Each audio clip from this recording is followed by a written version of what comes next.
Hi, everybody. Delighted to be here virtually today, myself and Christiaan Beek. We're going to talk about Space 4.0 security from a cyber criminal perspective. Hello, everybody. My name is Christiaan Beek. I'm the lead scientist and senior principal engineer at McAfee's Advanced Threat Research team.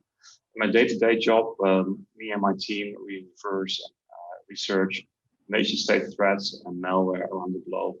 And what we learn from that, we try to protect our customers as much as we can. Over to you, Eoin. Thanks, Chris.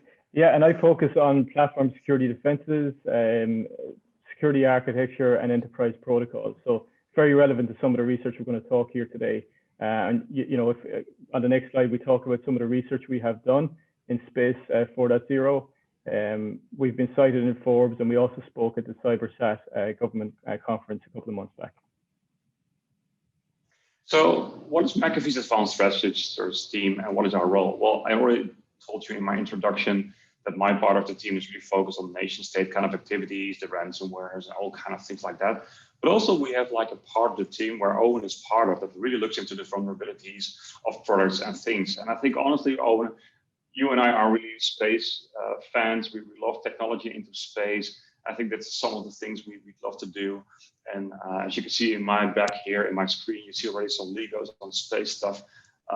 So we're really excited about things like that. And this is actually one of the reasons we actually talked about this topic, because we believe that this is a really interesting area where a lot of security research should happen. Definitely, Chris. And I think, we're both really excited about the opportunity to speak today, because there's a lot of space experts here today, the space vertical, and we're bringing our cyber experience and trying to overlay what we have learned and what you have learned and kind of work together and see how we can really help move the industry forward securely. And if you look at some of our research as well, you'll see a lot of great work we've done on enterprise protocols, because I think it's very relevant here today. And we'll talk about some of that on some of the later slides. So today we're going to talk about the cyber threat landscape. And the approach we take here is, it's very important to understand, first of all, what the threat landscape looks like today from a cyber perspective, and then having a look at the space threat landscape. And then by combining both and overlaying them on the space technology, then we can really start to understand and model the threats which are relative to Space 4.0. And then Christiaan, gives a really good in-depth discussion on open source threat intelligence, because when we talk about cyber criminal activity relative to Space 4.0, we're really referencing data security. And I think that's really what's going to be important here. And that's what they're going to target. And then we'll finish up by just discussing, how we can actually secure Space 4.0 moving forward.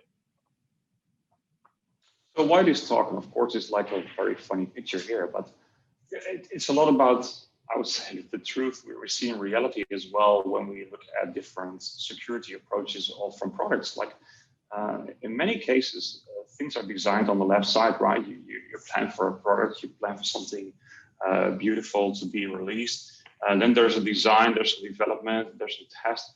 And actually the release often lacks security. So if you look at the left side, we think about designing something beautiful, something fantastic.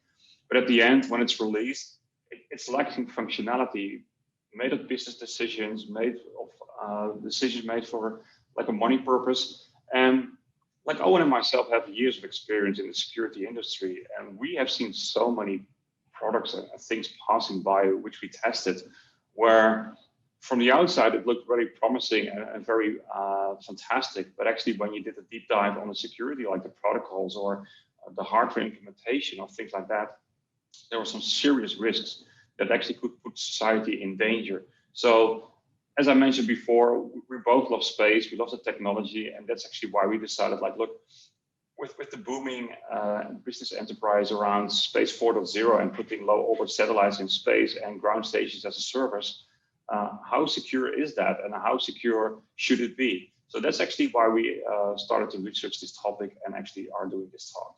Over to you, Eoin. Thanks, Chris. So when we have a look at the cyber threat landscape today, we do understand cyber criminals, they're always trying to exploit users and technology. And if we look at some of the big attacks and exploits we've seen here over the last maybe decade or so, there's a clear trend here, right? We're seeing everywhere we try to establish trust, right? From be it down to hardware level, operating system, browser, virtualization, everything has been hacked, right? Now, there's quite a difference between something being hacked by a security researcher and actually being weaponized in the wild, right? So there is a distinction there. But however, I think when something has been hacked, whether it's by a researcher or not, the potential is there, right? And you know, all a threat actor needs then is access, right? And the motive. Can they get increased capability from attacking that new vulnerability or exploit, or leveraging it and weaponizing it? So when we look back here over the last couple of years, you know, there really is a clear trend with some of the protocol-related attacks. You know, we've seen Eternal Blue, we've seen Urgent 11 in embedded systems, we've seen Bluekeep, we've seen SMB Ghost, we've seen Ripple 20, right? And what we're really seeing is some of the fundamental capabilities that an operating system provides, that where we need to establish trust and where applications and systems depend on, actually have some really, really critical vulnerabilities. And you know, these have been found in top state-of-the-art operating systems such as Windows 10 and previous versions. But I think what's really, really important to point out here is that, you know, cyber criminals, you know, they're setting their objectives. They know what they need to do, what they need to achieve. For example, with Eternal Blue, you know, the requirements to really have, you know, hit a wide range of platforms, wide range of people with the same platform. So Windows 10 Windows was a perfect target. And Eternal Blue was a very, very complex vulnerability, and so with Bluekeep as well. And I think, you know, with Space 4.0, I think we really need to be careful, right? Because, you know, we have protocols, with proprietary protocols, we have proprietary operating systems, and now with Space 4.0, you know, we're going to have a lot of open source capability as well, with common off-the-shelf software. So we really need to be careful with our whole integration here and understanding the threats in the whole system relative to those technology stack. And, you know, we are seeing as well from our cloud research as well, that a huge amount of data is bursting out from the clouds, right, onto the clouds. And we expect to see that same amount of data from Space 4.0, right? So it's going to be really, really critical to protect that data.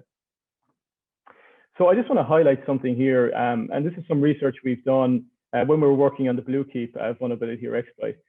And why this is important here is because if you look at the diagram here, we have, this is all the communication over TLS before any authentication takes place. So, you know, there's so much attack surface here, right? Where an attacker, you know, if they can find a vulnerability, they have an opportunity to exploit a system without any authentication or identity or authorization. So when I think about high-risk protocols, I would kind of define them as a protocol with a large attack surface, right? And what I mean by that is that it has no authentication at that phase, running at high privileges and on common operating systems. So I think it's really, really important that we understand that from Space 4.0, and we learn from what we've seen in enterprises, that for high-risk protocols, we need to be really, really careful that we are authenticating prior to processing any untrusted data. Now, if we look at the cloud and what we do in cloud to date, I mean, there's been some great advancements. We talk about zero trust. We talk about single packet authorization, where, you know, we don't process any data without any authorization. And, you know, that's great leap forward. Not all of that may be practical from a Space 4.0 perspective due to some limitations, etc. But it's something we really need to think about because, you know, even with the state-of-the-art systems today, we're still seeing these vulnerabilities. And I think we have an opportunity now where we need to get this right from the start.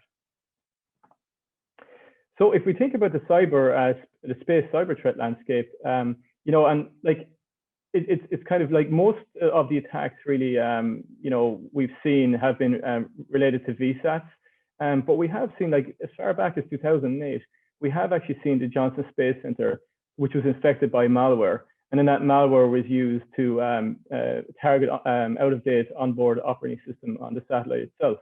So we have seen some sophisticated attacks. So I think it's important to keep in mind, right, you know, these are credible attacks, right? And when we think about what's happening in enterprises today, you know, we talk about phishing and we talk about attacking trusted users. You combine that with the space threat landscape, these are very, very credible attacks. And I think, Chris, you wanted to just kind of touch on the last two attacks there as well. If you look at 2015 and beyond, like, right, we see some nation state groups that are actually targeting satellite communication itself, so hijacking into the communication to tap the traffic, or actually, in the case of Turla, they were actually using command control traffic over satellite communications. If you see the one on the most right side, the IRGC, we saw like a nation state group that actually hacked into satellite companies to actually spy on their own citizens. Like, hey, what was the traffic that their own citizens or political dissidents were transmitting or using, and actually they could spy into it. But also, if we actually put a little further, like the recent activities where we see like a supply chain attack, like the SolarWinds case, if a ground station or a space center is part of like a stack like that, it's something we never prepare for very well. And I think that's something we really have to take into consideration, because all the technology and isolated networks we have, there's still a chance that some of the software we're using is part of a supply chain attack. And of course, we will highlight a little bit further down the road an example of that, which we did with an experiment. But I think that's certainly something we have to take into consideration. Thanks, Chris. And when we talk about Space 4.0, like, I think it's important to understand, and define what is the problem. And I love this quote here from one of our greatest researchers.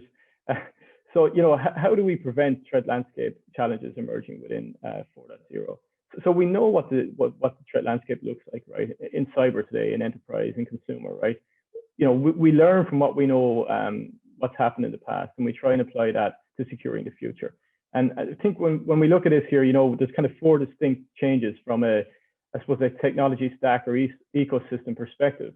We're seeing a mass deployment of common off-the-shelf systems with satellites for low Earth orbits. And then, there's mass control of new satellites from new service models in the cloud. And, that makes complete sense from a business perspective. It's more cost effective. And also it can be more secure when done correctly. But we need to be very aware, right? There's a lot of enterprises, there's a lot of people who have shifted to the cloud, and they've done it insecurely, right? So we need to be very careful how that's managed.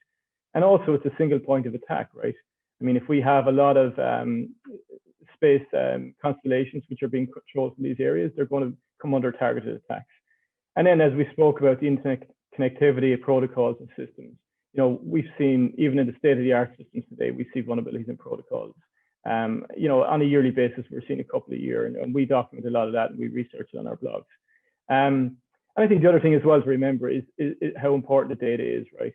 And we're already struggling to secure our data on Earth. So, I think it's something we really need to get right. I mean, Space 4.0 is a lot about data, improving our lives, getting data from space, and a lot of companies are going to try and monetize that data. So it's going to come under attack, and it's going to be something we really, really need to protect.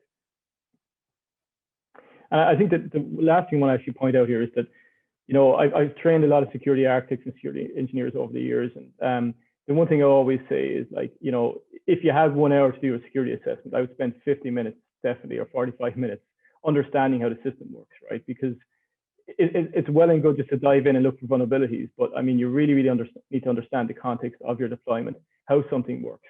And that really gives you a better perspective when you're trying to secure a system. So if we have a look at Space 4.0 technology, like, as I mentioned, there's three parts to this, right? There's the common off-the-shelf devices themselves, right? And here's an abstraction we from some CubeSat products we've had a look at. And you can see, I mean, they literally are, operating systems in space. The device, the satellite really is, with the whole ground stations as a service in the cloud, it really is going to become another device, or an extension of a device from the cloud. So, it is going to be targeted for sure. And whether that's weaponized, and that really comes down to the access and opportunity attackers can get. So you can see here, they have their standard operating systems and RF communication, etc. On the protocol side of things, then, we have reviewed some of this. I mean, a lot of this is closed source, and we have looked at some of the specifications. So you can see here, really, it does follow a TCP/IP model, albeit customized for space. So, I think it's very, very important these are scrutinized. We work, the space vertical works with security research teams, etc. Because, as I said, we are seeing these critical vulnerabilities in state-of-the-art systems that have been audited for decades, right? So we need to really, really make sure we get this right. And then the cloud services, right, as well. I mean, we're seeing Amazon, we're seeing Microsoft, we're seeing CubeOS, I mean, this is going to be a big business, right? And we can see a lot of the big players are coming into this, and we need to make sure we get this right and get it secure. So from a technology perspective, I think there are the three main areas we really need to focus on and get right, and what's really changing from a Space 4.0 perspective.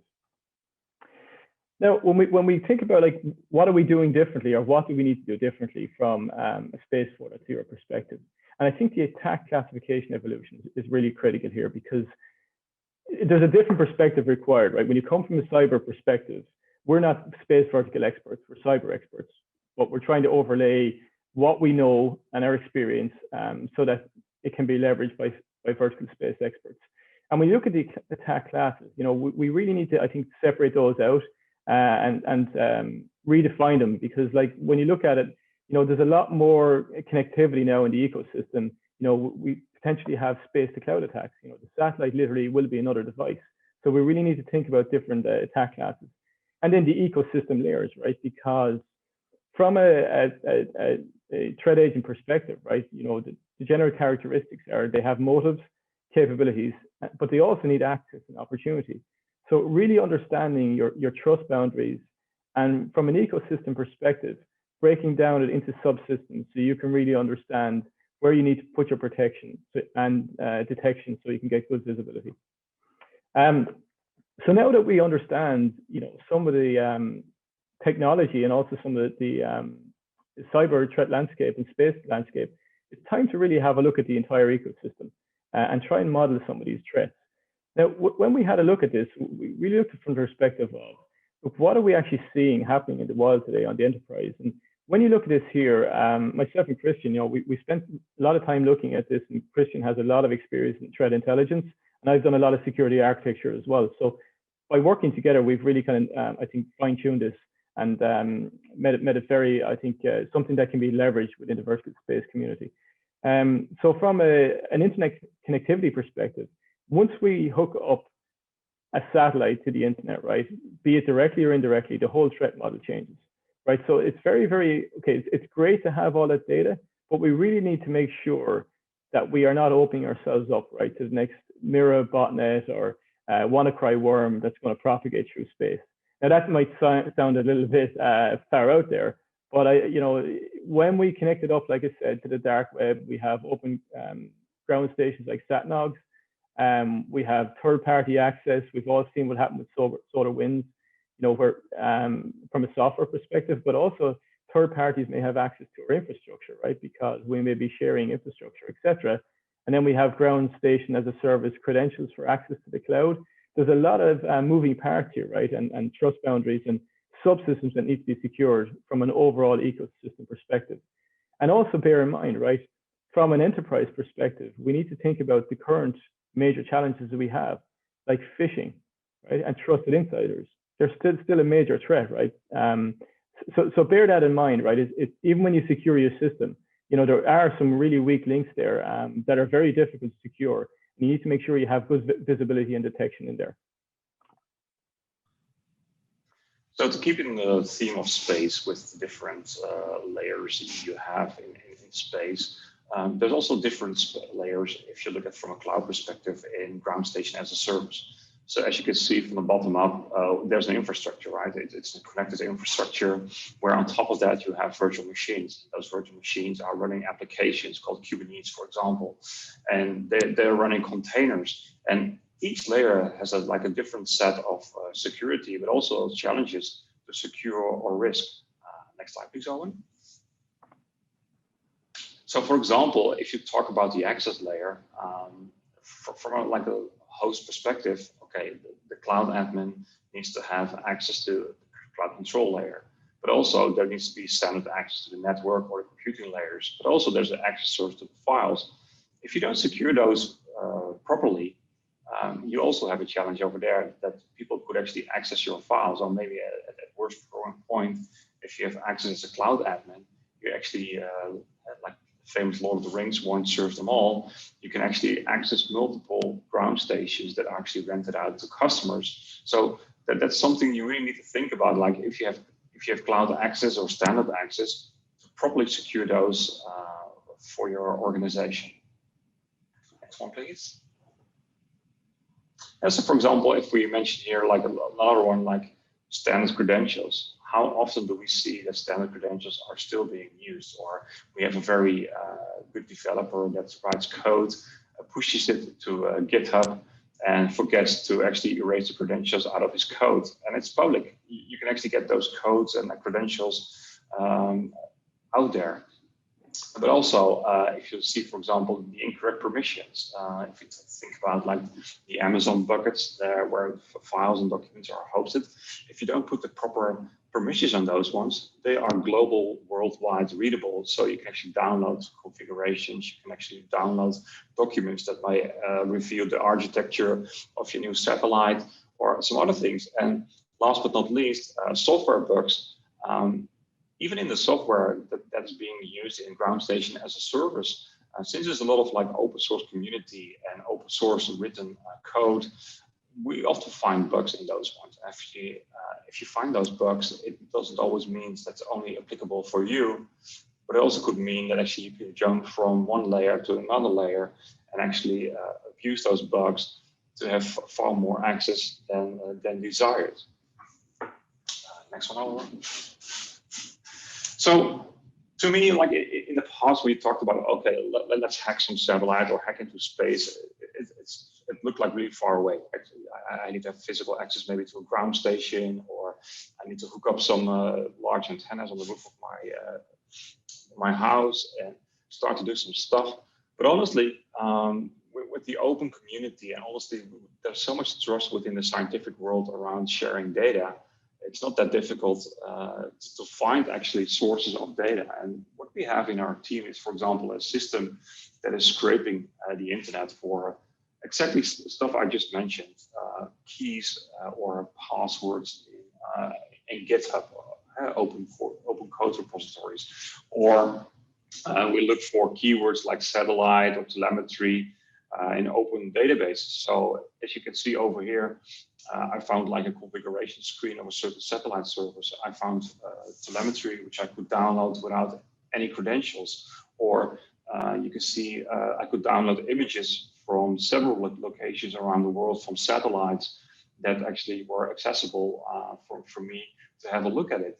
And with all those bits and pieces, when you have that access, there are several scenarios you can actually run as a cyber criminal to make life difficult for the targeting organizations, but also you can really cause some mayhem that you don't want to have. Next one, Rowan. So, for example, there's one scenario we actually tested, and actually that got working. And of course, this is like a funny movie from Star Trek where we hijacked their screen with ransomware. What happened to my satellite, and we of course did like kind of WannaCry scenario here. But in the next slide, actually I will demonstrate and show you how actually the attack worked. So as you can see over here on my screen, I have this little mini computer here, 30 euros, and hook up an antenna. And actually I made myself a member of a ground station, like a network of ground stations. And with one antenna attached to my house, I started to participate in this project and start to download the pictures from certain satellites when they pass over. Now, as you can see on the left side, imagine this is my ground station. I'm downloading this image. It showcases the waterfall, like, hey, I have a strong signal of this satellite.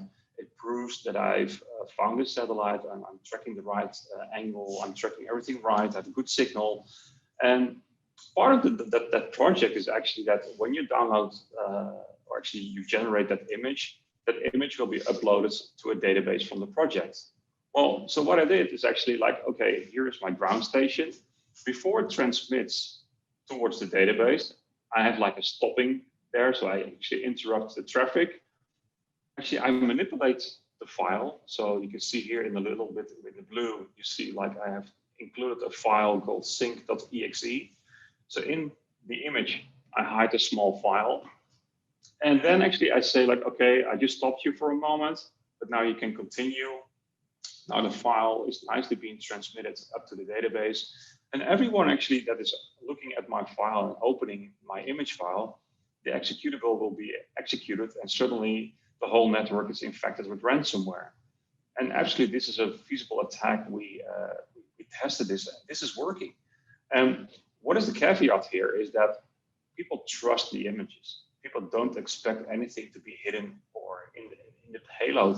And since it's such an open culture, this is not being expected. But at the same time, this is one of the easiest way to conduct actually a cyber attack against a ground station service.